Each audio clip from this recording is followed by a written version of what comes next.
എല്ലാവർക്കും നമസ്കാരം. ഇന്നത്തെ നമ്മുടെ റെസിപ്പി കപ്പ കൊണ്ട് ടേസ്റ്റി ആയിട്ടുള്ളൊരു ഉപ്പുമാവാണ്. 1/2 കിലോ കപ്പയാണ് എടുത്തിട്ടുള്ളത്. നാരൊക്കെ കളഞ്ഞ് ഇതേ രീതിയിൽ ഇത്ര വലുപ്പത്തിലാണ് കട്ട് ചെയ്തിട്ടുള്ളത്. ഇതിനെ മറ്റൊരു പാത്രത്തിലാക്കി കുറച്ച് കൂടുതൽ വെള്ളം ഒഴിച്ച് അടച്ചു വെച്ച് കുക്ക് ചെയ്തെടുക്കാം. ഇതിനിടയ്ക്ക് ആവശ്യത്തിന് ഉപ്പ് ചേർക്കുന്നുണ്ട്.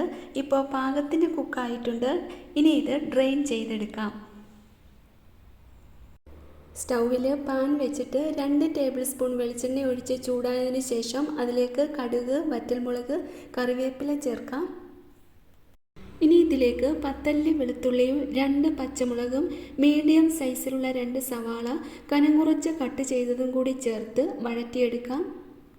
ഒരുപാട് വഴറ്റണ്ട, ചെറിയ രീതിയിലൊന്ന് വഴറ്റിയെടുക്കാം. ഈ സമയത്ത് അല്പം ഉപ്പ് കൂടി ചേർക്കുന്നുണ്ട്. ഇനി ഇതിലേക്ക് ചുമന്നുള്ളി ചേർക്കുന്നുണ്ട്. കുറച്ച് കൂടുതൽ എടുത്തിട്ടുണ്ട്. ചെറുതായിട്ടൊന്ന് കട്ട് ചെയ്ത് അതും കൂടി ചേർത്ത് വഴറ്റിയെടുക്കാം. ഇനി ഇതിലേക്ക് ഒരു തക്കാളിയും കൂടെ ചേർക്കുന്നുണ്ട്. അതും കൂടെ ചേർത്ത് എല്ലാം കൂടെ ഒന്നുകൂടെ വഴറ്റിയെടുക്കാം. കുറച്ച് കറിവേപ്പിലയും 1/4 ടീസ്പൂൺ മഞ്ഞൾപ്പൊടിയും കൂടെ ചേർക്കുന്നുണ്ട്. അതും കൂടെ ചേർത്ത് ഇളക്കിയെടുക്കാം. ഇനി വേവിച്ച് വെച്ച കപ്പ ചേർക്കാം. കൂടെ തന്നെ 1 കപ്പ് ചിരകിയ തേങ്ങ കൂടി ചേർക്കുന്നുണ്ട്. അതും കൂടെ ചേർത്ത് എല്ലാം കൂടെ ഒന്ന് മിക്സ് ചെയ്തെടുക്കാം. നല്ല ടേസ്റ്റാണ്. വീഡിയോ ഇഷ്ടപ്പെട്ടാൽ ലൈക്ക് ചെയ്യാനും സബ്സ്ക്രൈബ് ചെയ്യാനും മറക്കല്ലേ.